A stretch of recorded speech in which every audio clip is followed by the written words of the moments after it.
All right, everyone. Welcome back to the Integrated Athlete Podcast. So today we have an amazing guest. Today we have Kristy Obst, and Kristy is a holistic health coach. She's got a background in personal training, in corrective and high performance exercise. She works as an energy therapist as well. Kristy has a really diverse background and a long career in mixed martial arts and the varying martial arts that make up MMA. And she's also competed on the international stage as well, which is pretty amazing. Currently, Kristy works as a women's coach, where she coaches women in all areas of their life holistically to reach their potential. Kristy's also the host of her own podcast, which is Initiating Greatness with Kristy Renae. So a big welcome, Kristy. Great to have you on. Hello. I'm so excited to be here. I just love it. The integrated athlete, so cool. So excited to talk about everything we're going to talk about today. Yeah, awesome.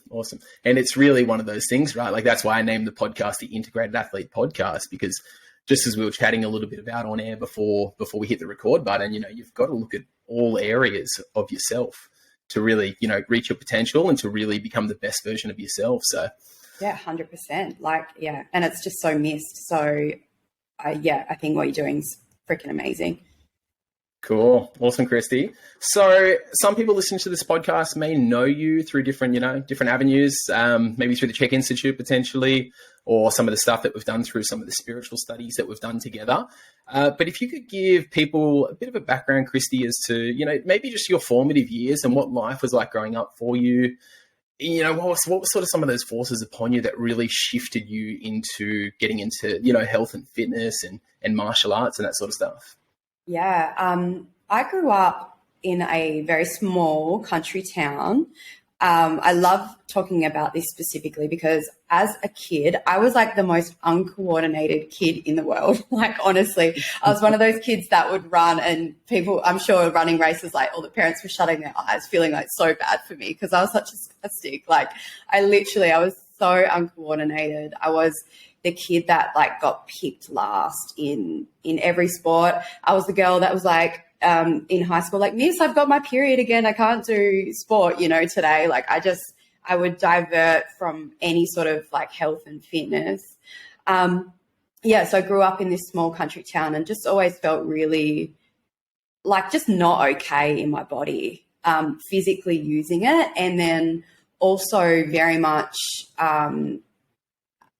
which is what got me into health and fitness, how I physically looked. I had a very distorted view of body image and self-love, and all of that stuff was just really, really distorted. Not that I was aware of it at the time. So, small country town, I love where I grew up, and there's so many beautiful blessings to it, and I had such a great time. But also where I guess the kind of vibe there was a lot of drinking and partying and, go to work, come home, knock back a bottle of wine and cook dinner. And, it's just this very unhealthy lifestyle that I seemed to fall in.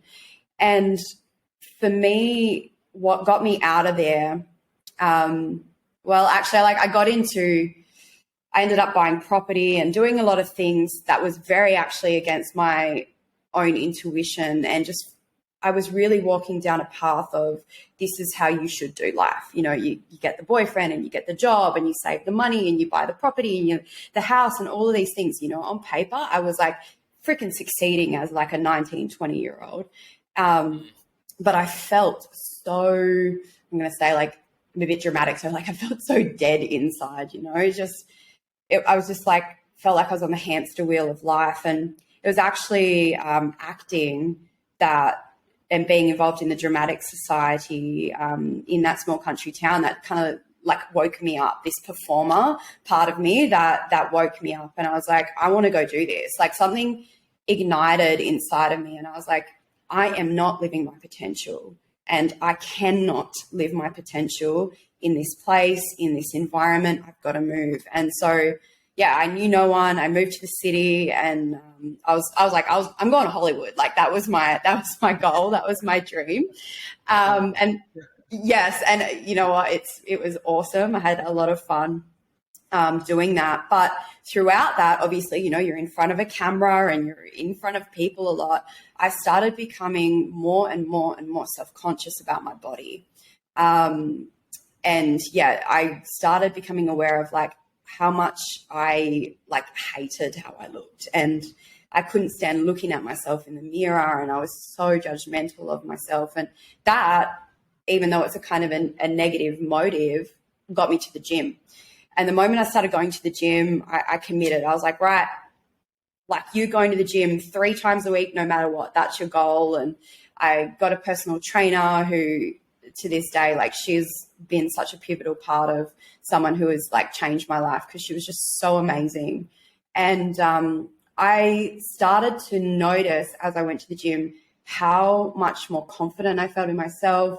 My mind was more clear. Like before that, you know, I just felt, I think there was a point I called my mum and I'm like, Mum, like, I think I'm bipolar. Like, how do I know? You know, like I was just so erratic and my mental health was not stable and there was just so much going on. So it was actually fitness. And before I even knew what the mind-body connection was, it was that really started to change my life. And I was hairdressing at the time and I was like, I need to do something different. Like, this is it. You know, I want to help people. I want to help people do what my trainer has done for me and just transform their lives on all levels. And then, yeah, it went from there. Yeah, that's a lot of profound points you've already made, which is really cool.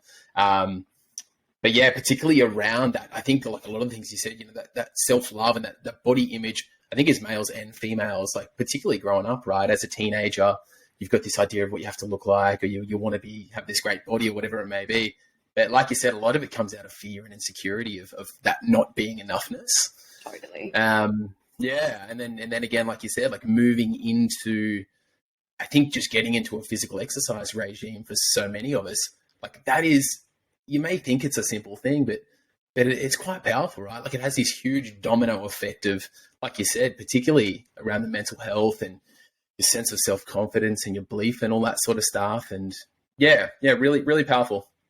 Thank you. Yeah, it's a cool story. And I think like on the other side of it, on the flip side of it is I've taken that too far the other way as well. Like I've let fitness become more damaging to myself. And so I think that there is that fine balance. And this is why you've got, you know, it's integrative and been on this journey to learn, like, you know, it isn't just the gym. It's taking it into the mind, the emotional, the energetic stuff that's so important to, you know, really feel that sense of self-love or confidence, like whatever it was that I was searching for with fitness, like joining the gym. Yes, I got a taste of it, but it wasn't really, you know, it wasn't really solved, you know, if you know what I mean. And it's taken this journey of awakening, which is what like fitness and martial arts has been for me. I like to say it's like been the ultimate personal development course for me, you know, like the ultimate. And anyone who's doing something like anything in your life, your job, your career, your entrepreneurial journey, your podcast, like whatever it is, like it's literally an opportunity of awakening and like the biggest personal development course ever if you're aware and you like know how to work with it. So I feel like I've finally found that piece, you know, after, you know, 10 years or whatever. Yeah, after like 30 however many years into your life, and you go, oh, yeah, fuck, yeah, it's starting to make a little bit more sense now. I don't think I've got it all figured out, but definitely not. But yeah, yeah, that's really cool. So then, where did you go from there, Kristy? So you've transitioned into a career as a PT and getting into the health and fitness industry and helping a lot of people. But then you've also moved into your martial arts career. So how did you get started into the martial arts? And what would you say were some of your motivating factors initially to really want to get into martial arts and learn combat? This is such a cool question because we could take this 2 ways. So let's start surface level, and then I'm happy to share. I feel like I'm a bit of an open book, so I'm happy to share some deeper threads that I didn't realize until later as well. But so I'd become a PT, and there was a girl at the gym that I was working at who was like, she was doing some group fitness, and they called him a floor trainer. I can't even remember what it was about, but she was hitting the bag one day and she was talking about sparring. And she was like, oh, I'm doing Muay Thai. I'm going to do this sparring day. And I was like, ooh, what's Muay Thai? Like, what's sparring? Like, something was just like really, again, lit up in me. And I was like, that sounds cool. Like, I want to try that. Now, some people might be like, sparring, getting hit in the face. Like, what? I don't want to do that, But for me, I was like, oh, I want to do this, that sounds really cool. It sounds really challenging, and I want to experience that. And, I watch her hit the bag and her talk about her training, and I just felt really like it was this empowerment piece. And I see it, with men and women, but specifically just watching women come into the gym and just hit pads, and like that level of power and confidence that they exude after they've, really done something like just hitting pads. Even if you don't really know what you're doing, it makes you feel so good on so many levels. And so I think it was really like that power that I was searching for. And yeah, maybe I'm a little bit crazy, I don't know. Like, there was just this part of me that was just like, I want to go do this. And I remember there was another girl at the gym that had been, she was doing like a cycle class, but she'd been doing Muay Thai. I think she might have had a couple of sparring days, and like first session just went into a sparring session with her at her gym, like just crazy like stuff. And I think I tried a few sessions at a few different gyms to see like, where do I want to place myself? And I found a gym that I wanted to stick with. And it was like the moment I walked in, I was like, if I'm going to do this, and if we talk about, getting to the highest potential, I'm that kind of person who wants to take it. Like, how far can I take this? If I'm going to do it, like, let's try and take it to the top. So before I even had done like a proper class, I was like, I'm going to compete. I know I'm going to compete. That's my goal. That's what I'm working towards. So I think then the motivation was just, it was exciting. It was inspiring. It was like powerful, made me feel good. And the challenge was those like surface level, very consciously aware that this is exciting and I want to try it, motivators. On a deeper level, as my career's gone on, and my personal and professional career's gone on, and I've worked with people around like feeling these blocks coming up, like what's underneath this.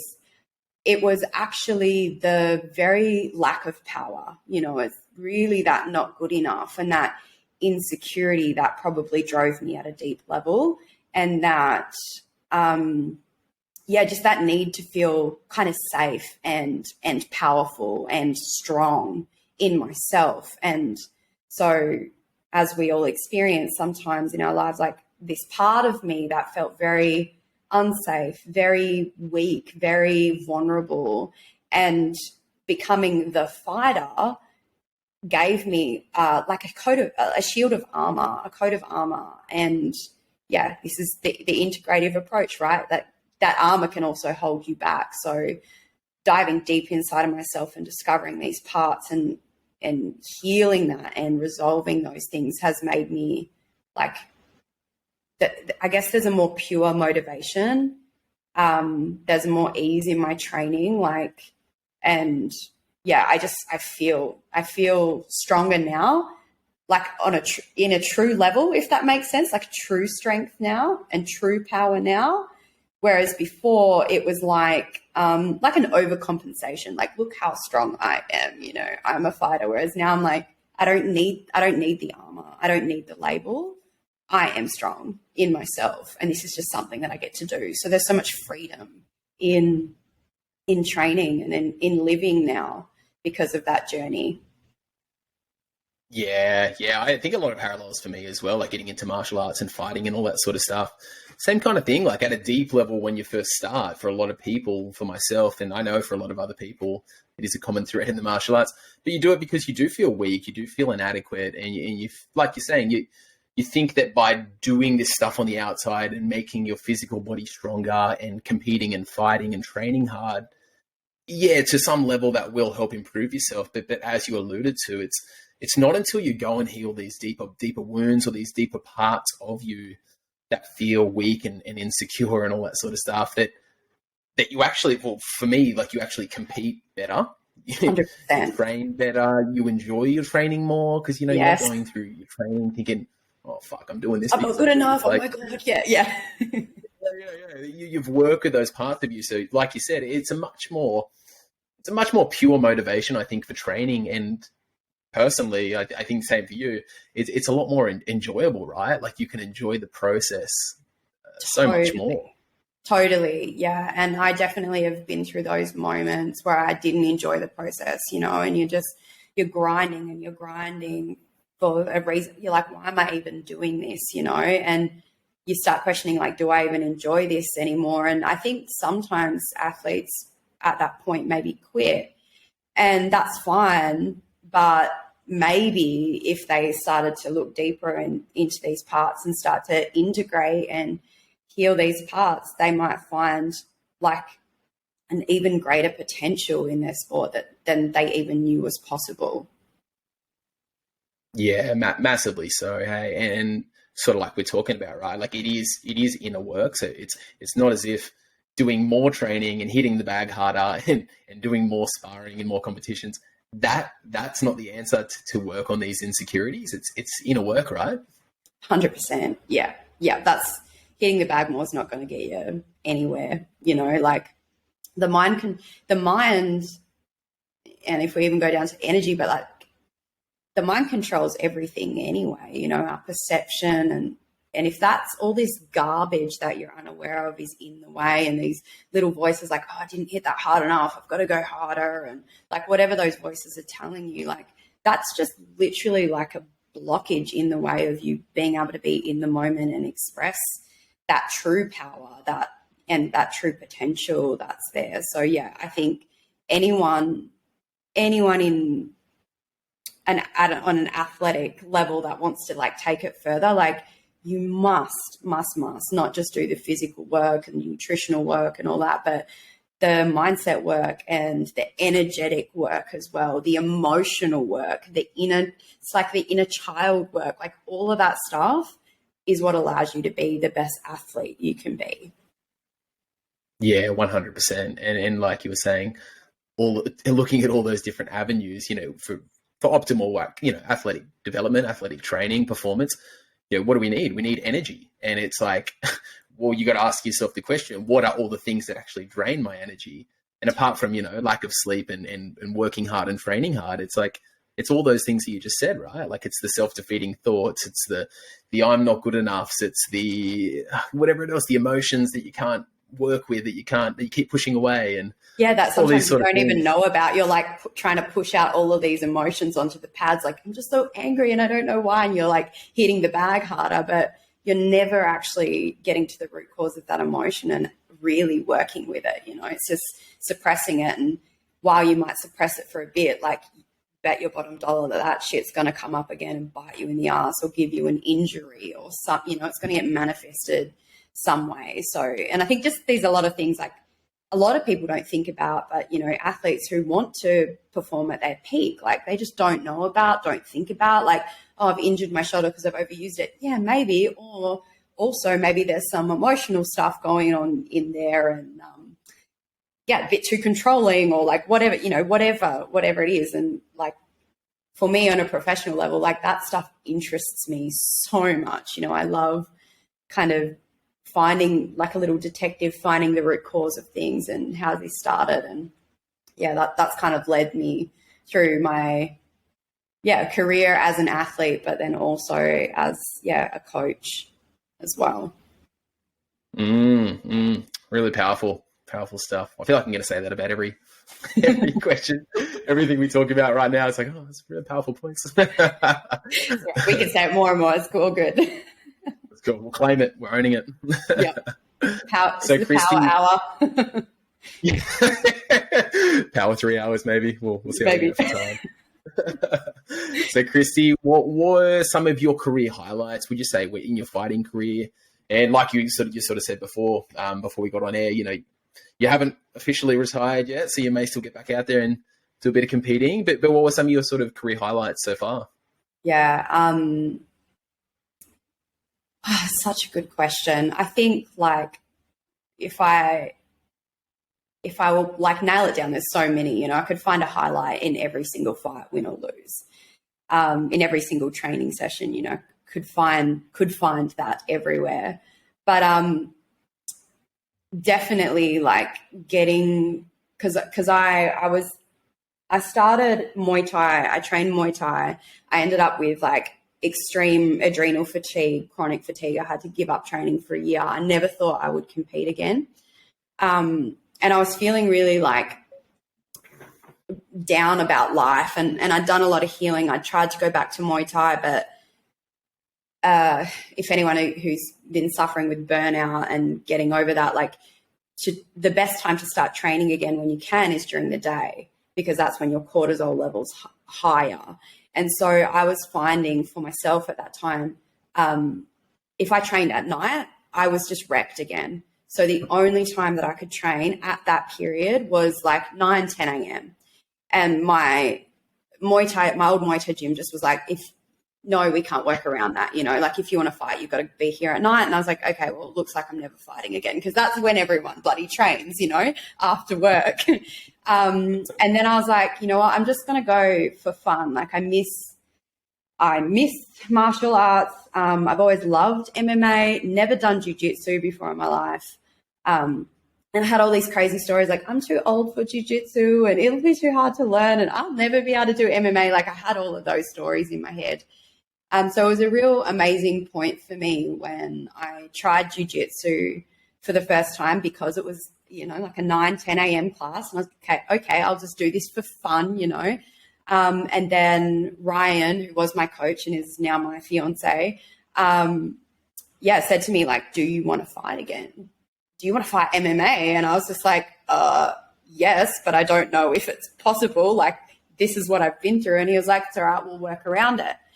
And like, for me, it was like such a relief and such a breath of fresh air. Like, oh my God, someone's actually going to work with me and with everything that I've learned with the health industry. Like I really struggled to bring all these practices I'd learned from the Czech Institute and just living the 6 foundation principles. And I'm like, how can I implement this and live this and breathe this and teach this to my clients, but then, go and like smash myself at the gym at night, because like there was literally no option it was like, do this or don't, it was like, you can't have both. And I was like, oh, well, I can't have both then. And so that moment was huge for me. Like, wow, someone gets it and someone's willing to work with me and respect what I've learned and my career and sees my potential. Like, that's amazing.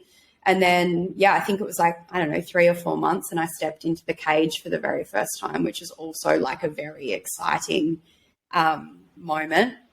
But fast forward maybe a year from that day, I applied for the tryouts for the One Warrior series. And that was really cool. Like, I didn't think I would get in. Like, I don't know. I just didn't think it would be. Like, I hadn't fought professionally before. Like, and so getting that moment of getting that email back and like saying you're accepted was like one of the coolest moments. Like, it's a bit naughty, but I was at a stoplight, so I wasn't on my phone while I was driving, but I was at like literally a traffic light, and like saw this kind of email come in from OWS, One Warrior Series, and I was like, oh my God. And I opened it, and it said something along the lines like, you're accepted, you're in. And I wasn't far from home, and Ryan was at my house then, and like I walked in, and like apparently like my face was, I could barely talk. I think I was like, my mouth was open, my eyes were just like, tears were just streaming down my eyes, and he was like, what? And I was like, oh my God, I'm in, like, oh my God. Like, it was, so that was really cool. And then even again to get like, okay, you've accepted into tryouts, we've accepted you in again to compete. And I think I called my dad, and my dad was like, I'm so proud of you. You really deserve this. And I was again, like, just tears. And I was like, oh my God, yes, all the effort I've put in, it's paying off. And then, just competing on a world stage and like stepping up on that level, getting my first knockout was a real highlight, because that was something wanted, I worked really hard for, and then also think like on some level I've manifested as well, you know, like, so yeah, so many cool highlights. Winning a Muay Thai belt was pretty cool. Yeah, I won a state title belt the same day or the same night as one of my like very best friends that I kind of grew up in Muay Thai with. And so that was a really special moment too, sharing that with her. And yeah, just training, the love of people, you know, being with people that are doing the same thing as you as well. Like, yeah, many, many highlights.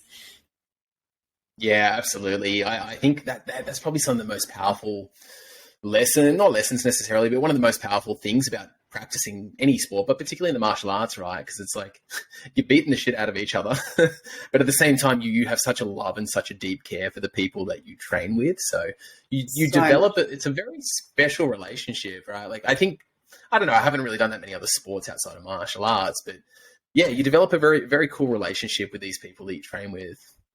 Yeah, it's a deep love. Like, yeah, you can't really explain it any other way, but yeah, it's a deep love and a deep care. And yeah, when you find, and I haven't experienced that with everyone I've trained with for sure, but when you find that crew of people, like it's so special. It's like family, you know, it's really cool. Yeah, 100%. Like I just thought of when you just said then, you know, not with everyone. You inevitably always get a few spastics in the martial arts world as well, right? Yeah. They just can't control themselves at all. Totally. And I don't know if you've experienced this, but I've definitely felt before, like, you know, there's people out there that they're on your team and stuff, but and they want you to do well, but they don't really want you to do well, you know, because their own insecurities. And that's something I've been able to recognize only because I've worked on my own insecurities and my own self-doubt and how that gets projected into jealousy. And I'm this fighter, but I'm actually a very deeply empathetic, like, energy person, you know? So like I'm a typical Gemini. I got these two sides of me, and I've definitely experienced that kind of, you know, oh, we say we're here for you, but like kind of deep down there's some other stuff going on there that's like I don't really want you to win. I don't really want you to do well, if you know what I mean. So there's been a really interesting journey of like competing, like you're competing against other people, but you're also competing.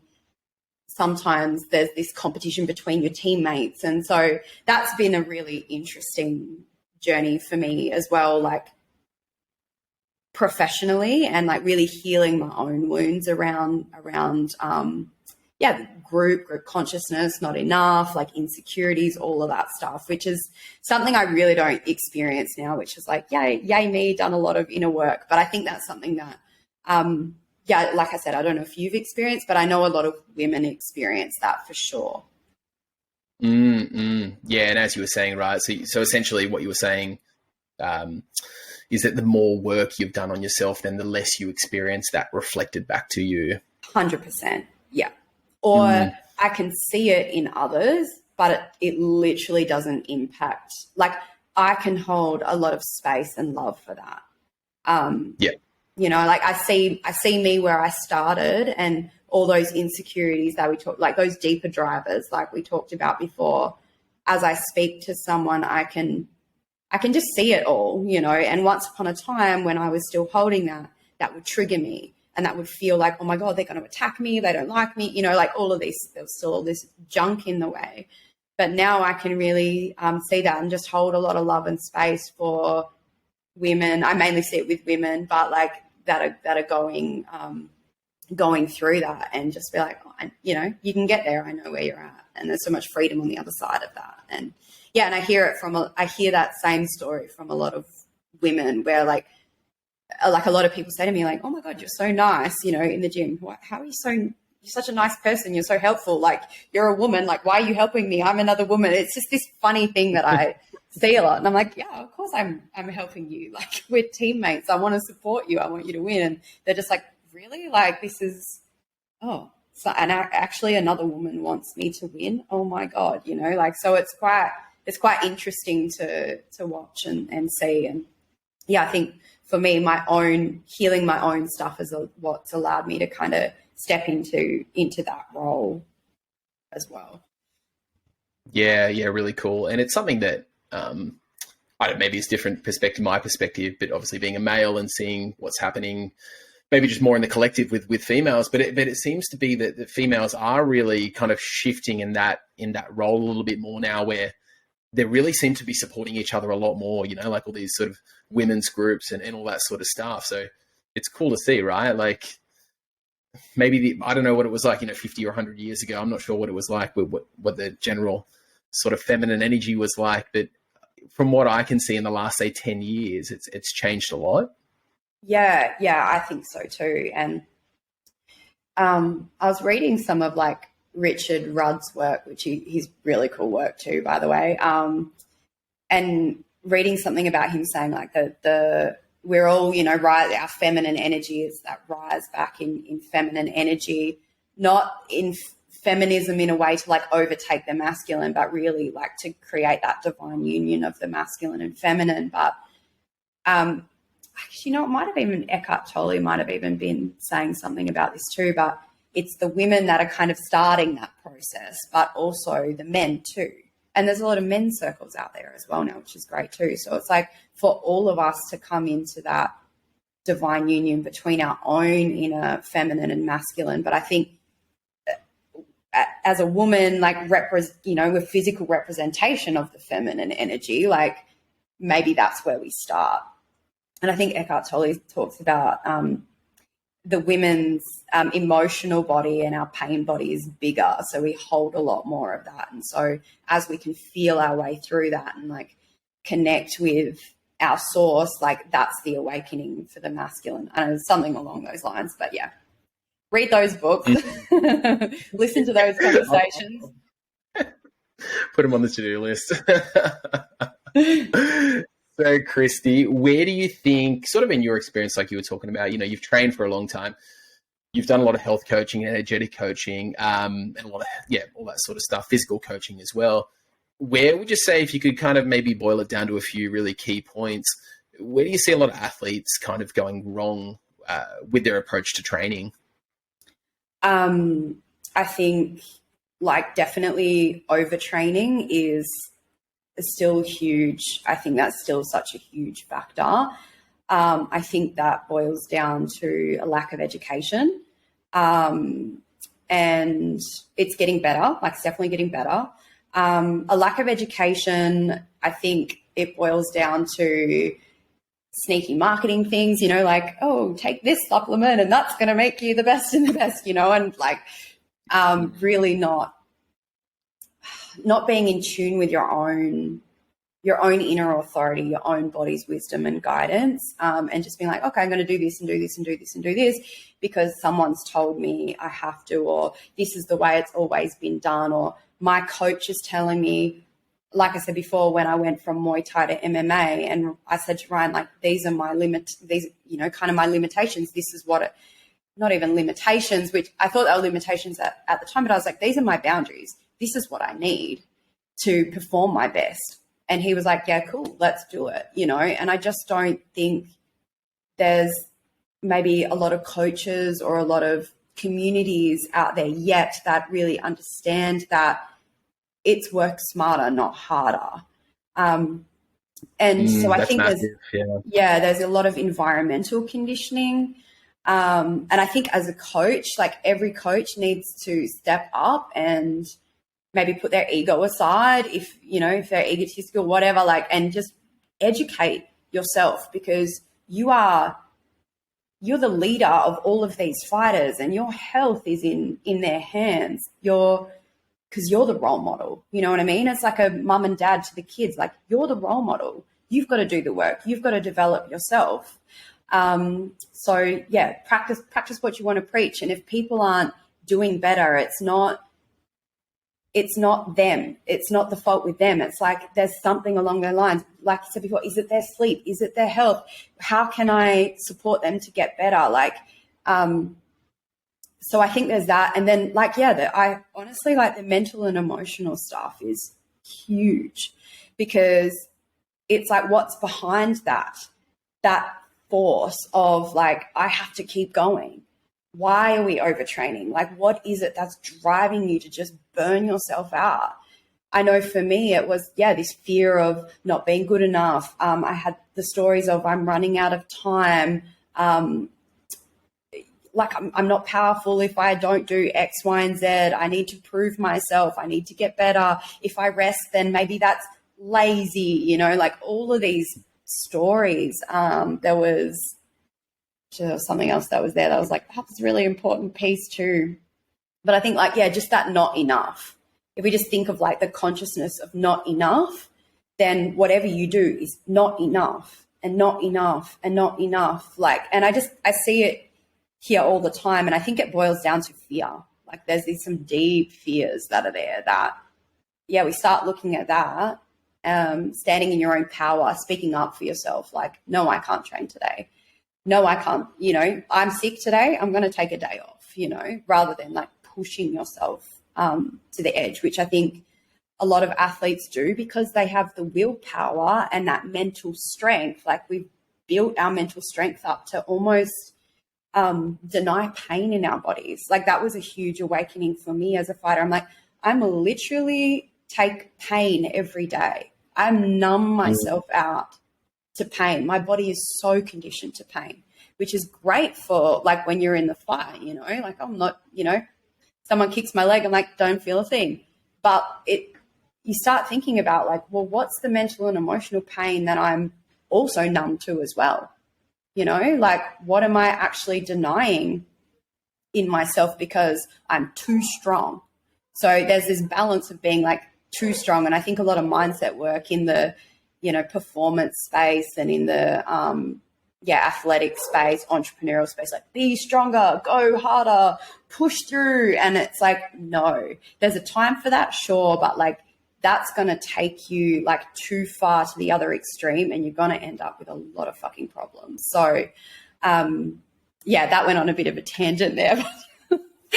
That's cool. I love it. They're the key points. I love it. Tangents. I'm going to call this podcast, Tangents with Kristy. This episode. I got so many tangents. You get me started, I won't. Like sometimes I'm like, I don't even know what I'm saying. You get halfway through and you just change so many times. You go, "Fuck, what was the original question?" It's like, all right, reel it back somehow. Yeah, that's cool. Oh man, I love it.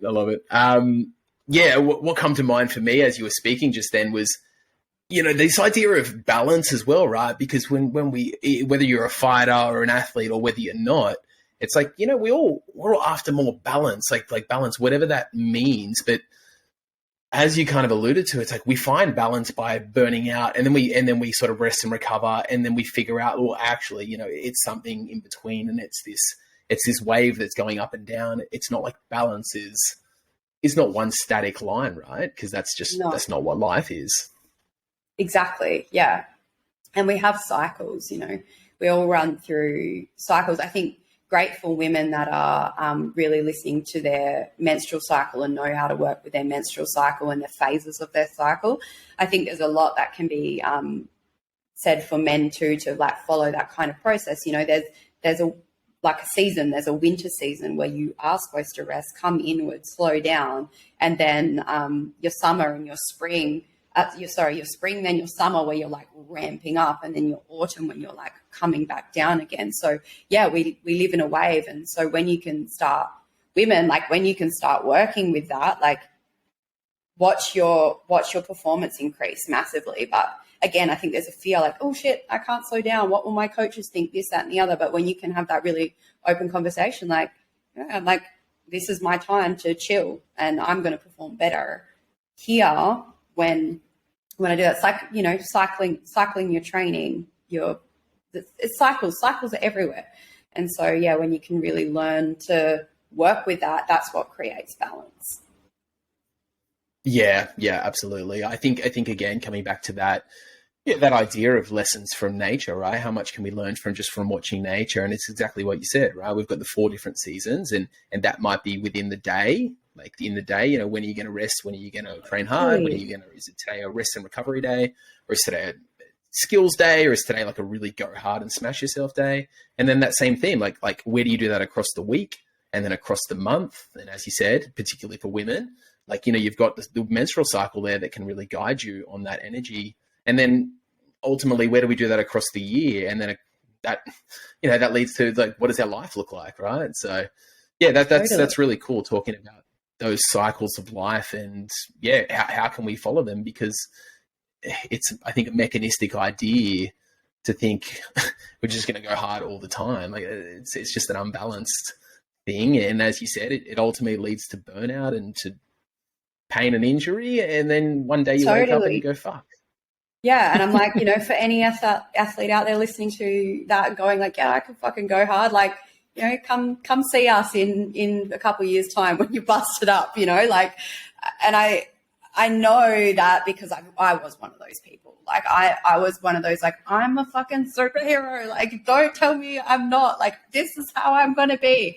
And I just, I was forceful on that. And I was like, I'm going to prove how, like, goddamn strong I am. And I didn't respect my body. I didn't respect these cycles. I didn't realize the power of what living a balanced life actually was. And so I, had to learn the hard way. Unfortunately, I think a lot of athletes do learn the hard way because we are so strong-willed and strong-minded. We're like, I'll show you, like, I'm the odd one out. I'm that like 0.1% of the population that can. And it's like, no, you can't. Sorry. Like, let me save you a lot of time and pain and, energy, and do it the right way. Yeah, and that's it's one of the beautiful concepts I love from Paul Chek, whose work we've both studied. It's like that idea. So for anyone that's listening that not familiar with Paul Chek, check him out. No pun intended. But he has this concept of the pain teacher, and it's the idea. It's exactly what Kristy and I are speaking of. So when pain comes into your life, and you've got dysfunction and you're not feeling good, and life doesn't feel the way that you want it to feel, it's ultimately there to teach you something about yourself. Like Kristy was saying, what part of me do I have to work on? What's the inner world looking like? All these sorts of things is always there to teach us and to show us something. Yeah, I love the pain teacher. Like, it's so great. And I think when we can take this integrative and holistic approach, it's really powerful, because today, unfortunately, it's so easy to get bamboozled by the quick fix, like the allopathic approach. Like, let me just go take a painkiller for this thing, and numb what's really there. And like, we just end up getting sicker and sicker and sicker and sicker, and more pain and more pain and more pain and more pain, because we haven't actually listened to ourselves. We haven't learned the lesson. We're not letting the pain be a teacher. We're just like numbing it and suppressing it. And so, yeah, like that teaching of your pain, your dysfunction is teaching you something is like so freaking powerful. Just to ask yourself that question, like, what is this teaching me? Like, why potentially do I have this? Like, that can change so many things. Yeah, massively. That it's an invitation, right? Because like you said, particularly with ongoing, like, persistent pain or chronic pain, that's when it's a real invitation, right? Because people have tried the traditional approaches of, cool, we'll start at the physical stuff, we'll work on structural balance of the body as an example, or, then we might work on changing our diet and our lifestyle, and things might get better, but ultimately, as you were talking about earlier as well, maybe there's a voice inside that says, like, fuck, is this it? Like, what else? There's something else missing in this piece of the puzzle. And that's where, the inner work, as we talked about a little bit already, which we'll dive into a bit more soon, but that's where that inner work really is so powerful. Yeah, it's a game changer, 100%. Yeah. So Kristy, you've talked a little bit about like your adrenal burnout and adrenal fatigue, and I've gone through a bit of that myself as well. And it's fucking brutal, like, dragging your ass around all day and that sort of stuff. And it's pretty not too enjoyable, but could you maybe talk a little bit about, and you have a little bit already, but maybe talk about some of the powerful lessons that being burnt out taught you? Yeah. One thing I just feel like really being guided to share is like that adrenal burnout. Like, I woke up feeling like hungover. You know, you go have a hard night in the alcohol and you wake up and you're like, ugh, you know, that feeling. Like I felt like that every single day for such a long time, and not one drop of alcohol. So for anyone who feels like grog, like that real hungover feeling when they wake up, like, yeah, maybe that's a big sign. And then also those feelings of anxiety as well, like that very like ramped up. I think Paul Chek says like that wired but tired. You're like, I'm tired, but I'm also like, oh my God, like there's so much like buzz in me. And I think for like a lot of athletes, you know, that do the like CrossFit or the martial arts and things like that, like sometimes with that wiredness, we're a bit more prone because we're trying to do those exercises to match that like kind of intensity that we feel inside. And it's kind of not really the way.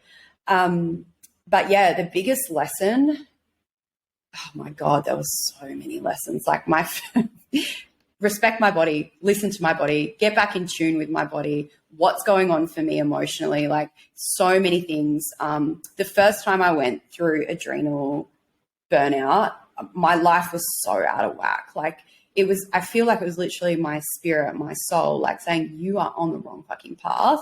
And if you keep doing this, you're going to die. I was in a really toxic relationship. I was working my ass off. Like I was so overstretched financially. And I was just trying to do it all, like, and just not listening to myself. So my body was like, okay, you're not going to stop and listen. Like, and I was so resistant to stopping. Like I didn't want to stop. I didn't want to deal with all the stress in my life. I didn't want to deal with this potential breakup. I didn't want to deal with like all these fears and all these things and the financial stress. I didn't want to deal with all of it. And so I just kept going. Like if I just keep busying myself out, then, you know, I don't have to think about it. And I'm dropping on the pillow at the end of the night and then waking up and starting it all over again. Like then I don't have to think about it. So my body said, stop. Well, if you're not going to stop, I'll stop you. And so it was really facing up to like where I was so out of alignment in my life and where I was like deeply unhappy. And it was like, someone said this to me the other day, like, it was like the divine shuffle, you know, and it really gave me an opportunity to like tune in with myself and sit still and learn how to sit still, because I really struggled. My mind was crazy. Like I was so crazy. And then the second time I went through a bout of burnout, it was looking into the deeper threads of, it was like an identity crisis, another kind of identity crisis. It was looking into like where I'd let the fighter in me be the identity. It's the fighter made me worthy as a person, as a human. Like that's what got me seen and validated and known. And so I believe I got stopped at that moment to like let go, like fully surrender and let go every single identity, who I knew myself to be. And that can be like identity crisis is a fucking scary thing to go through, like that dark night of the soul and letting that go. Like, yeah, that can be really hard. And so that's what I believe the second time I burnt out was about. And so now feeling like I'm not attached to the fighter anymore, you know, it's just something I get to do and it's fun, but it doesn't make me who I am. Yeah.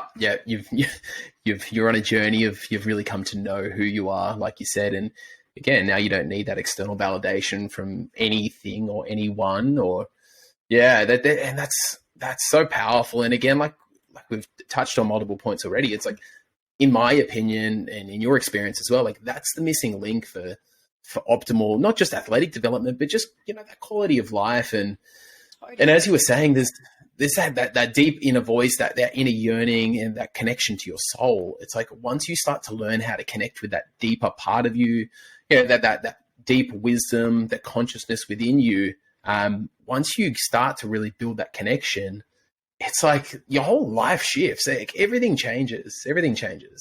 Yeah, it's absolutely amazing. Like when you can start really letting go of all of that stuff, like, yeah, everything changes. It's in such a good way. Like if I hadn't been on the journey I'd been and done the work that I that I do and the modalities that I do, like I would not be where I am right now. Like no way. So I'm so grateful for the Czech Institute, for Ishtar's work, like the spiritual stuff that I've done, and every other little piece of information that I've been guided to along the way, like is next level. Yeah. And I don't know what it was like for you, but I know definitely for me, you know, when you look back at particularly probably like early 20s, I mean, in your early 20s, you're still a young little kid, I suppose, for most of us. Yeah. But, you know, you're trying to put together the pieces and you go, fuck, it's not really making sense. And then something happens, and it sort of just happened for me very recently, but something ticks over and you go, oh, like, that's why I went through all the things that I went through. Like, it's starting to make sense now. And I can see why I went through these life circumstances, and I had to learn the lessons this way, and I couldn't learn them the easy way because I had to learn them the hard way. And suddenly it clicks, right? And I suppose that kind of ties into, I suppose, how you now work with your clients, right? Like, so could you maybe talk a bit about, Kristy, just how you work with your clients on a holistic level, and you cover all these bases that we've talked about?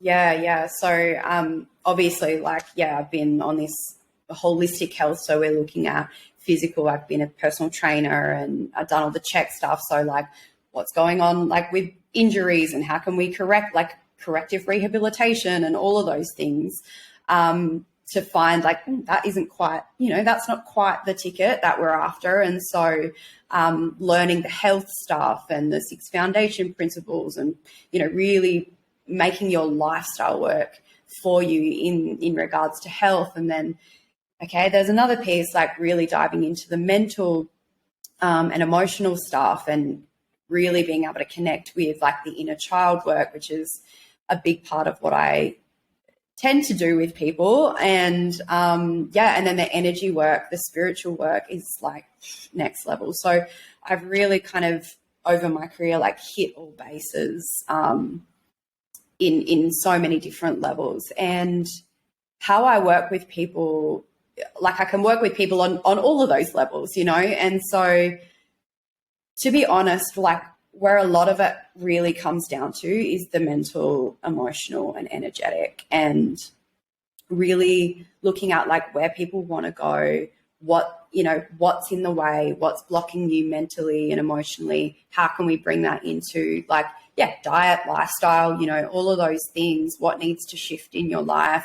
Environment is huge, and supporting people along their way to start to integrate the shift, like start to integrate, I just said before about like no identity, letting go of the identity, but like a new identity, like if you're stuck in someone who's like been sick all your life, or maybe wants to compete, but just doesn't have the confidence to compete. Like how can we really on a holistic level, physically, mentally, emotionally, spiritually, like anchor you into the athlete or the healthy person, like, and really, anchor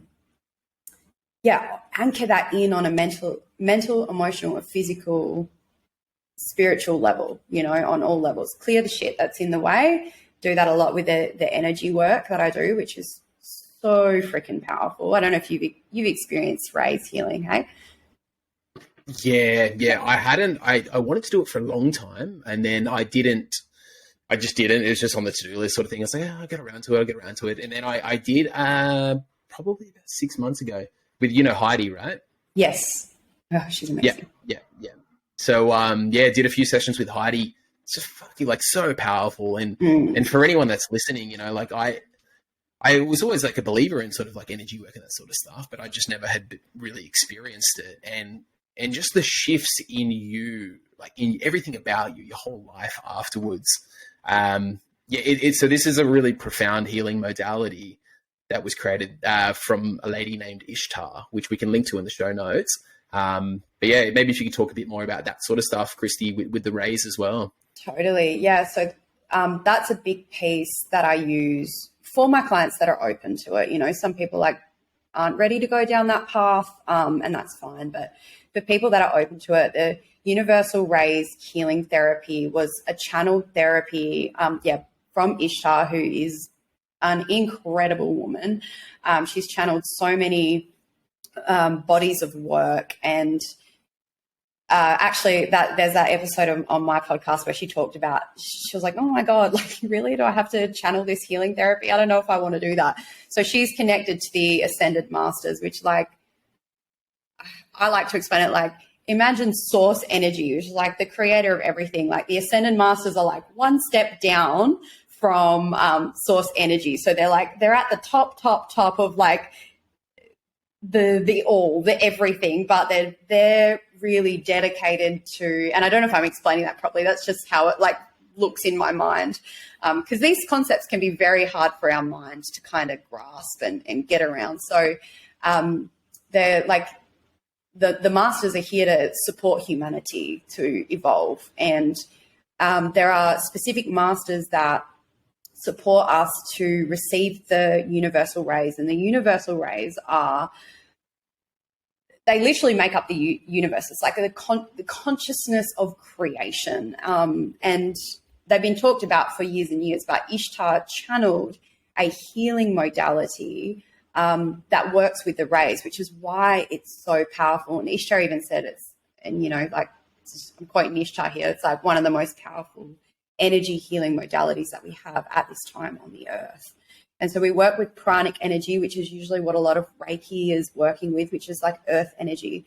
But anyone who who's a therapist, a healing therapist, is attuned to the masters and attuned to the rays. So we literally like channeling the rays to our people, to our clients. And then along with that, the process is done over 3 different sessions. So our clients will come to us, we will chat with them about like what their intention is. There's all these channeled cards, which is exactly what your soul needs to work through. And so there's like 3 kind of steps to a complete healing.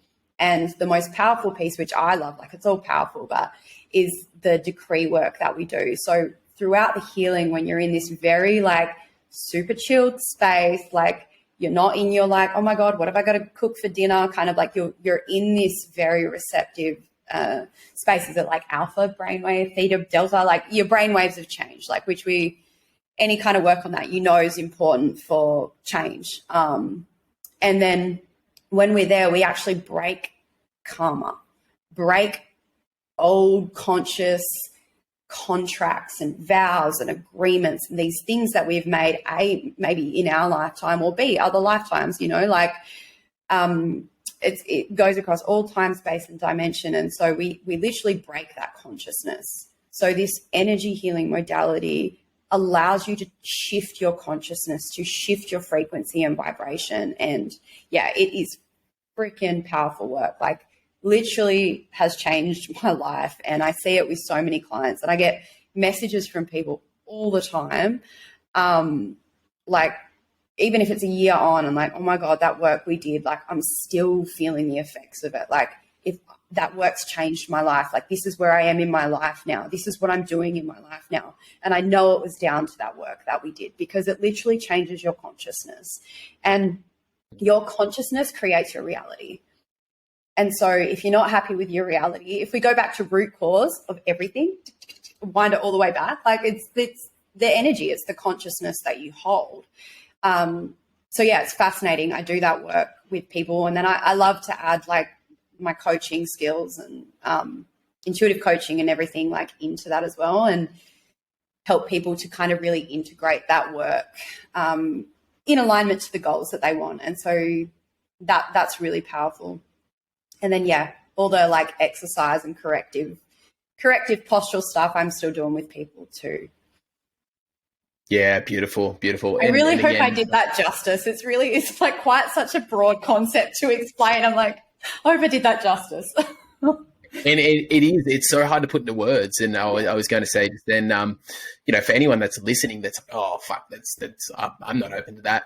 And again, if you're not open to these realities of potentially something like energy healing actually helping you and shifting you, like that's cool. You don't have to go down that route, but when you get to a certain stage of your development and you've done all the mindset stuff and the mental, emotional stuff and the diet, lifestyle stuff, But again, going back to that soul calling of maybe there's still something here.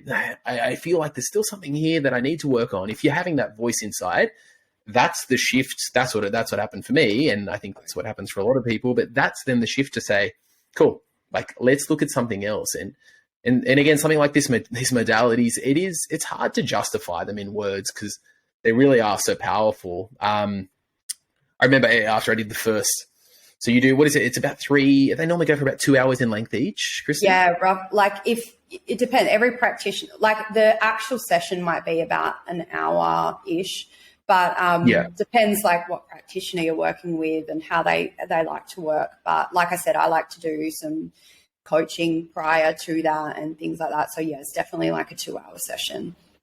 Yeah. So I recall after doing my first one of these sessions with Heidi, who hopefully will get on the podcast as well sometime soon.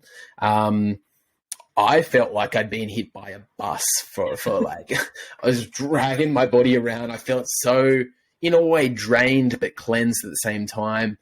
I reckon for nearly a week. Like it was crazy. I'd never experienced anything like it. And again, like it is something that I can clearly and confidently say, like, yeah, it did shift a lot in me. So yeah, for anyone that feels, I'm looking at the next question here. We're talking about what is it that you think that keeps people stuck in their life? But for anyone that does feel a bit stuck and really stagnant and like you're really struggling to make these changes, I'd highly recommend finding a practitioner like Kristy, or working with a few other people that I know of in Australia that do this stuff. But yeah, like reaching out to someone and just getting some of these modalities because they're life-changing. Yeah, they really are. And yeah, it's like when you are really feeling stuck, and I used to feel stuck for a lot of my life, you know, and you know, actually one thing I didn't talk about is when you get a universal race healing, like there's also a soul chart reading that you get. And that was really profound for me. Like when I discovered, like, it's literally like you start to understand the energy that you specifically chose to work with in this lifetime. So it's really powerful to see, oh yeah, like, you know, like we said before, oh, that's why I have been through all that shit, or that's why I'm like that, or that, you know, like it's like you get a little, like a little guide or a little map for your life and for the energy that you're working with. And it just can be very validating. And then very, like, I know for me, when I found this out, like one area that I used to be really stuck with was in my physical, and my physical is all around power and control. And it made so much sense why I was like, oh, of course that's me, because I'm a fighter. And it's this very forceful leadership, direct, like willful energy. And I'm like, no wonder. I'm like, probably every fighter has like this particular ray in their chart, you know, because it's that energy. But I tried so hard, so forcefully to change from this stuck position. And no matter what I fucking did, I just constantly felt stuck. And I was like, what? I'm trying so hard, you know, I'm doing everything right.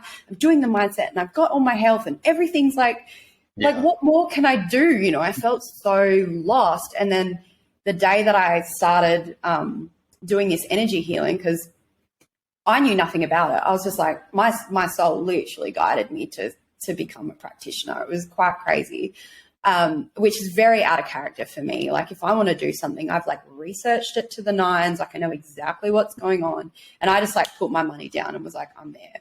And we learned about this soul chart and the energy that we're working with. And I was just like, yeah, this is so validating, and this is why, and why I am the way I am. And my very first session, and Ishtar said this as well, like usually, I think she said it's like your soul, usually the first card that you pick is very much like that you work with is very much related to your soul energy or your ego, one of the two, can't quite remember. Anyway, my first one was with my soul, and it was all around physical harmony. And so I'd been going in this stark force push. How can I change things? How can I change things? Like, you know, I was just trying to affect change physically and just feeling like, God, like, is this what my life's going to be like? Man, it's so hard. And that was so powerful and profound, that session. And I know you felt like you got hit by a bus, but like every session is very different. Like I've had people like feel like that. Some people are like, oh my God, I've literally had a purge, like, you know, on the toilet. Or some people are like, oh my God, I've got so much energy. Like I'm so excited. So it's all very different because you're working with slightly different energy every time and clearing different karma, and it all affects us differently. But yeah, mine was about physical harmony. And so I definitely didn't feel no physical harmony in my life. It was chaos, absolute chaos. And it was a freaking struggle. And so working through that next week, like everything shifted. Like I managed to get out of a job that I was stuck in for a long time and find a new gym to work at. And, you know, things just shifted. Like it was undeniable in like 1 week after that session, like my life changed. You know, I wouldn't be living in tropical island like life doing what I love every single day if I didn't do that physical harmony card, because it changed my consciousness. And I'd done a lot of personal development, and I'd done a lot of mental process and emotional process. And I'd done a lot of that and nothing had shifted. And so, yeah, like be skeptical. Skeptics are great because it works on you anyway. So if you're skeptical, do it anyway. It's so awesome. Yeah, yep, absolutely. And I think one of our teachers, you know, Joe Rushton, she has that beautiful saying that I'm sure she said to us many times of like, you know, all the mental and the emotional stuff. It's like, yeah, they're kind of showing you where to look, but it's like trying to work with the mind at the level of the mind. It doesn't really work, right? Like you said, you've done all the self-development, you know, you're doing your breath work and your meditation and you've read all the spiritual books, but you go, fuck, they're not helping. Yeah, literally. Yeah. So maybe if we can talk a little bit about Kristy, maybe just around some of the spiritual laws so people can start to get a bit of an understanding of this stuff, and then maybe, you know, from there they can start to look at it where it applies in their life, and they can, you know, start to really take ownership, right, and take power and claim their personal power. So I'm sure there's many laws, but there's 12 primary universal laws, and I think like my favorite one, well, firstly, like there's the law of creation, and it literally stating that you are a co-creator. Everything that's happening in your life, whether you want to take responsibility of it or not, is your creation on some level.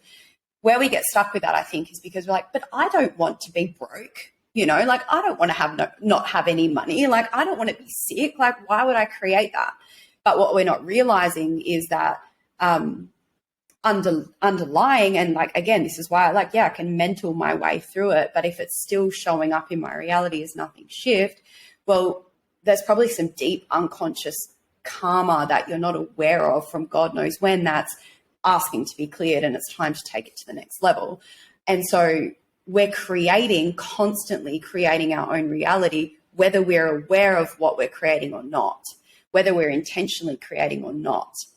And so my two favorite universal laws that I love is the law of reflection and the law of resonance.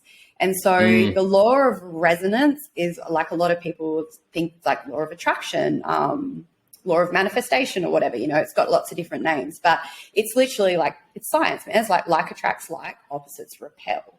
And so the law of resonance and reflection work very closely to each other. And they're kind of like the pain teacher in a way, like that's our messaging system. Like if I can sit and look and observe, what the hell's happening in my reality? And if I don't like it, like how am I creating this? And so law of resonance is like attracts like. So if you're holding the frequency and the energy of like, I'm just going to keep going with the no money thing, like, oh, I've got no money, I'm always broke. Whether you say that to yourself, you might be like trying to positive psychology, like I'm rich and I'm, you know, like that's where we get unstuck a little bit as well. I am worthy, I deserve money, and like all of these things, but you're literally holding like the consciousness of scarcity, then guess what's going to attract towards you? More scarcity. And we get further and further away from the abundance, that feeling of abundance. And so that's the law of resonance. Pulling into you what you're holding. So, you know, good place to look. Now, here's the tricky part, is the law of reflection. And the law of reflection is like the big mirror. And sometimes the mirror, you know, we look in a mirror, like we're like opposite, we're reverse. So sometimes it's not as simple as, well, if I'm attracting all this like scarcity to me, I must be holding scarcity. It can be something slightly different. Like, can be a bit more nuanced. The way Ishtar explains this is like anger. And I think Joe's explained it to this as well. Like, if someone comes to me and they're angry at me and I get angry, that's resonance, because we're resonating together, and the anger is fueling the anger, and it's like this big fire. But the law of reflection can be different. So if someone comes to me and they're angry at me, and say my response is, I don't know, fear, for example, feeling scared, then it's actually my feeling. It's not about what someone else is projecting at me. It's like, what's that eliciting in me, you know? And this is where emotions come in really handy, because it's like, how does that make me feel? Well, I felt really scared in that moment. Okay, so then we can follow the thread of like, there's fear there. There's, you know, maybe belief of like, I'm unsafe around, or people always hurt me, or, you know, like whatever, anger is unsafe, like whatever that is. And there's like a little thread that we can go down. So, the law of creation, knowing that we are the creator of it all. And then when you can start to become observant and realize that everything's coming to you as a message for a reason, and you know about these laws of resonance and reflection, then it becomes really cool and it becomes really fun. And I love this when my clients get this and start to see this in their lives. And when we talk about it over coaching and that, and they're like, oh, wow, like this person was reflecting this thing to me, and once I would have reacted like this, and there was like nothing today, and it was amazing. And like, yeah, it's really, really cool when this starts kind of landing, and you can start seeing like the game of life playing out. It's like, oh, I'm not stuck in the, you know, I'm not in the matrix anymore. I'm actually like out of the matrix, checking it all out. You know, I'm seeing how it all works. So yeah, 100%. They're my faves. They're my faves.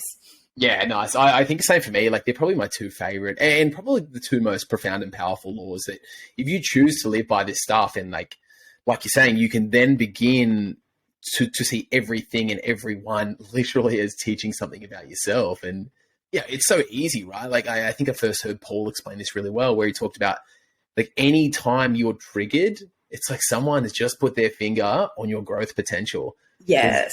Again, it's teaching you about, far out, what is this part of me that's getting triggered or activated, or like you said, any emotional stuff that's coming up. You know, like you said, this is also something that we've probably heard Joe say a million times, but I love it so much. It's if you're feeling it, it's yours to work with, you know? Yes. It's like, you can't blame your emotions on anyone else. And I think that gives you a lot of power, and it kind of takes you out of that victim mentality. And it really says that you are, you know, like you said, co-creation, you're creating your reality. So totally. Yeah, because it's so, you know, we see it in life all the time, the projection. Like, it's very easy to project what you're feeling onto someone or something else, but it's not going to change your life. So yeah, it does take you out of victim and gives you that power back. One thing that's just coming through around that is what I know I struggled with it, and I see a lot of people struggle with it when they realize that they're the creator. Oh my God, but I've created all this drama in my life. You can sometimes go into blame, like self-blame. So I'm not going to blame anyone else, but I'm going to turn, because that's what I'm holding, blame into myself. And then I've seen that trip people up a lot as well. So as you're hearing this and you're like, oh, fuck, well, my life is my responsibility. God damn, I'm such a bad person. Why did I create all this? Like, just let that go. It's important to bring a lot of like love, compassion, fun into this process, and realize like you get to create in every single moment, again and again and again and again. Every moment is a new moment. So like, you don't need to hold on to the past there. Like, we're creating now and now and now and now and now. Yeah. And that's who I'm thinking of now as you're saying that, as well as, you know, Joe Dispenza is so huge and so popular, but that's essentially his message, right? Like, you either as Kristy was talking about, you're either repeating from this subconscious, this level of consciousness that you're not even aware of, and that's recurring every day in your life, and you go, fuck, nothing's changing. It's the same thing, same shit.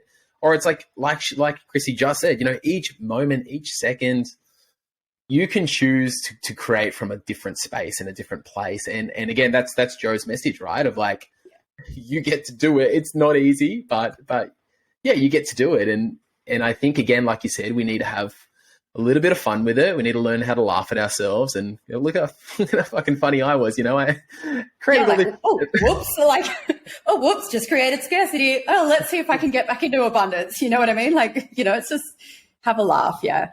Yeah, absolutely. I think, that's a great lesson as well. Being just having patience with yourself. You don't have to get it all figured out this week or this month or this year. It's like, you've literally got the rest of your life and, depending on your belief, many other lifetimes. Yeah, many lives. to get it. Yeah. It's not like, it's not like you have to be perfect. And I think that's where a lot of us get tripped up. We have these ideals of perfection and this idea that I've got to look a certain way. I've got to talk a certain way. I've got to, be a certain way. But it's like we said, it's just about owning all of it, right? 100%. And I think like that perfectionism thing, like we were talking about the feminine, masculine and the shift, I really think that leadership is changing in the world. I think there's a big shift that's going on here where we're stepping out of that perfectionist leadership model and starting to really like honor real human beings that fuck up all the time. And like, we don't have to put that air of perfectionism and that this is who they want me to be. This is who they, think I should be out in the world. That identity just gets to get dropped and you just get to be you, like freedom, Yeah. Yeah. I think that's the most powerful thing that any of us can learn is, well, not necessarily learn, but the way that we can be, right? Like, can I just truly love me and can I really just enjoy being exactly who I am in the world? And I think that's the journey we're all on. Hey. Yeah. And I think that's deep down, like what everyone really wants. Like if you broke down all your goals of things, like if you really broke it down, like that would probably be at the core for most people, I think. Powerful stuff. So Kristy, I've got a few, what was that? Sorry. Freedom. I've got a few sort of quicker questions, maybe rapid fire questions, and we'll try and wrap it up in the next 5 minutes or so. We're feeling a part 2 coming on, so maybe we'll do that another time. For sure. I'm down. Cool. So Kristy, what have you changed your mind on over your career? I have changed my mind on what's coming to my mind right now is like food. This is really interesting. So I had like very, very brief story. I had like a big eating disorder through fighting because obviously you got to cut weight and be so strict. And I was like, this is the way. Everything must be like perfect, perfectionism, perfect, follow the rules. And the moment I started doing like some inner child work, relaxing, letting go of control, which has been a big lesson for me, surrendering, like I'm the healthiest, like lightest in weight in a good way, like fittest I've ever been in my life right now. And I'm not like following a fucking strict plan because I've come back to myself. But yeah, I've had a lot of like dogmatic views on food and eating. So that's been a big thing that's changed. Yeah. And as you're saying that, what comes to mind is it's the same as things like, like you said, your relationship with food, but your gut health and all that sort of stuff too. It's like so many pieces to it. What is it that's driving you to eat the food you eat? And again, something else that comes up is that dogmatic fitness industry of just eat less food. That's all you've got to do. Yeah. Just eat less food.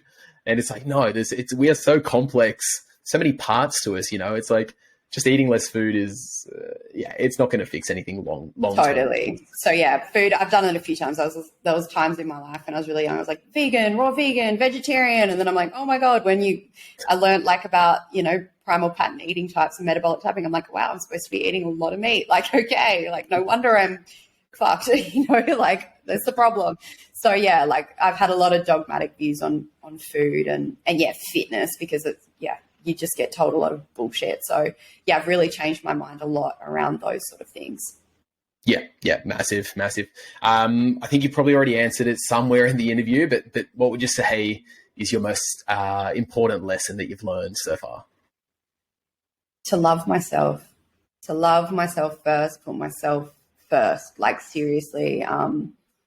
I even with that relationship that I was in, like that really triggered, it was a karmic contract, honestly. And it really triggered what I like to call like the selfish wound. I thought I was a selfish, awful person. That was the energy that I held, and that kept me there.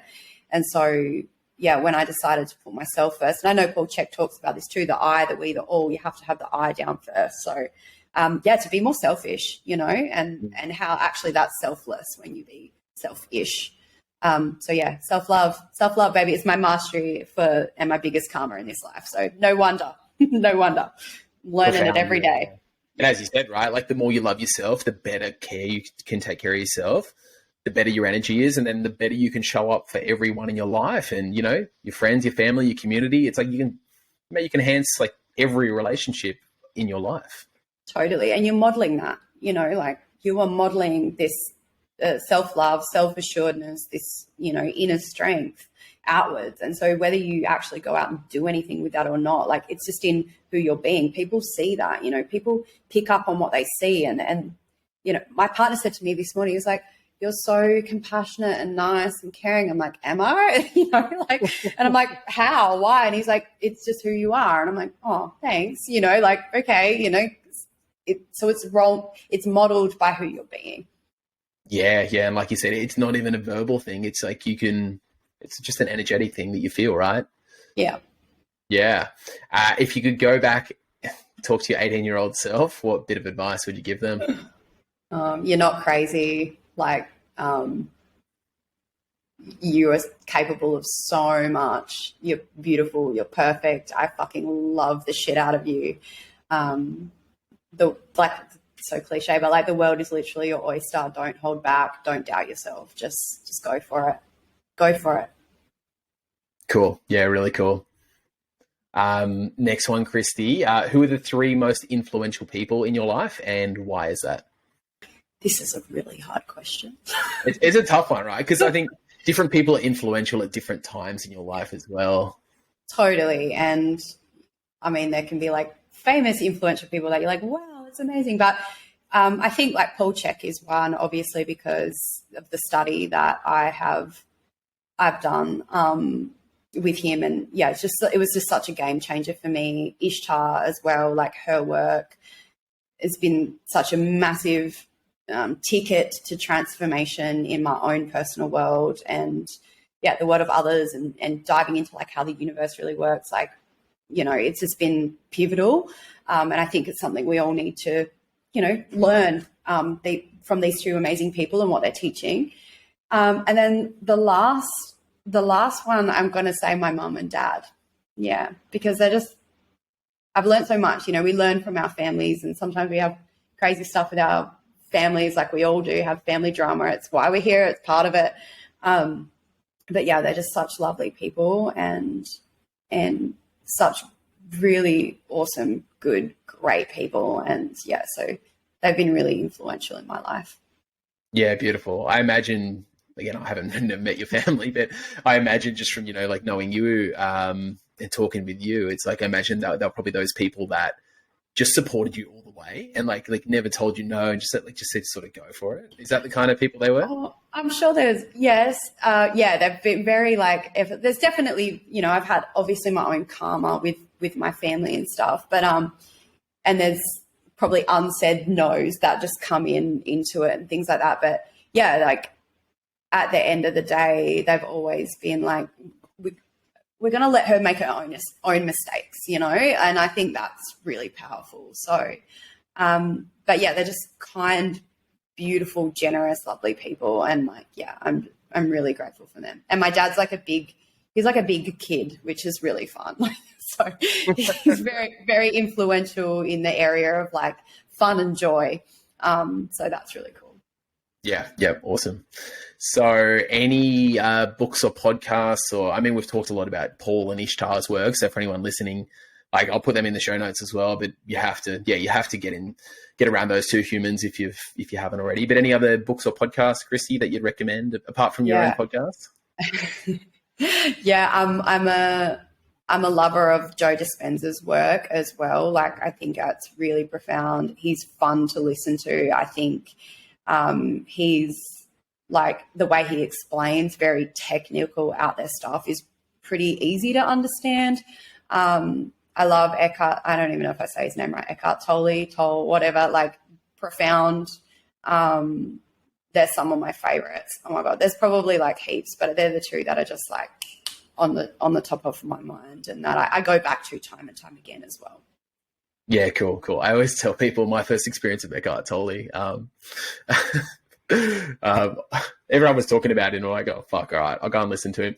And I'm really into audiobooks, so I downloaded his audiobook, but he's narrated it himself. So, one afternoon, this is years ago, I'm like driving home from work, I'm buggered, super tired, and Eckhart's nearly putting me to sleep on the freeway. Yeah, no shit, yeah.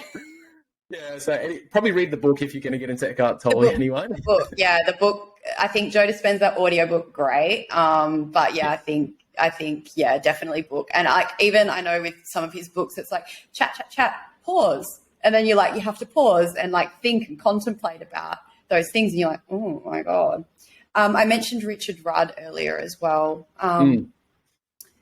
So he's done the Gene Keys work, which is like kind of a spiritual evolution, I'm going to say, of like human design stuff. And I love listening to that man talk. Like, he might put you asleep as well. He's got this very soft, floaty, very poetic. He's like, yeah, he's a poet. But the Gene Keys work and his book is like been really fun for me to dive into and like learn more about myself. And they're quite large concepts, but kind of, yeah, you can get a free profile and kind of learn your little life path, which I think is also really fun. Yeah, that's cool. I haven't looked into him. I have heard of that stuff, but the Gene Keys stuff and human design. Are they two separate things, Kristy, or are they by the same person? No, two separate things. So, I'm no guru on it all, but like human design, I think the guy's name is Ra Uru Ha or something, which is, I think, is a spiritual name. It's not his like given name. And he like channeled, I think, downloaded the whole human design piece, which also works with astrology. It also works with the I Ching. And so there's a lot of grounded like kind of science in it as well, which is really cool if you're into all that stuff. I love all the mystical stuff. So I'm like, yep, throw it at me. And then Richard Rudd, I think he trained, I could be wrong, but he trained with Ra for a long time and did the whole human design stuff. And then he kind of channeled like the Gene Keys, which was, yeah, it's just different. It's very poetic. It's very deep. It's very interesting, but like, it's like, go check your profiles out. It's really cool. It's a really cool journey to self-exploration. And for me, I've loved looking at like the human design, the Gene Keys, and like the soul charts, obviously with the universal rays and how it all melds together. And that's fun stuff for me. So yeah. That's awesome. So, Kristy, where can people find you online if they want to get in touch with you, perhaps visiting your website or your Instagram or Facebook page? Where can people get in touch with you? Either of those, like my website is kristyrenae.transforms. Instagram, I'm probably the most active on. So I actually literally just changed my Instagram handle yesterday because it felt right. So I'm now kristyrenae.transforms because that's what I do. I help people transform in all areas of their life. I was like, oh, that feels good. That feels right. So changed that yesterday. And yeah, Facebook, Kristy Renae Obst, you'll find me. Like, just contact me anywhere. Cool. Yeah, I'll pop all that stuff in down at the show notes, so people can find it, which would be cool. Anything else you'd like to say, Kristy, before we wrap it up? Just thank you. And I think it's amazing what you're doing, and this podcast is awesome, and it's just information that people need to know, and I hope they get a lot out of this conversation. And yeah, you're never stuck. Your potential's just waiting right there for you when you learn how to access it and use it and work with the universe and all of these things. So thank you. Cool, Kristy. Yeah, thank you very much as well for your time. It's been a great chat. We're just ticking over to the 90-minute mark, which has gone ridiculously quick. Yeah, real quick. We said 90 minutes, so that was perfect. Manifested the shit out of that. Cool. All right. Thanks very much for your time, Kristy. Thank you. Okay. Bye. Bye.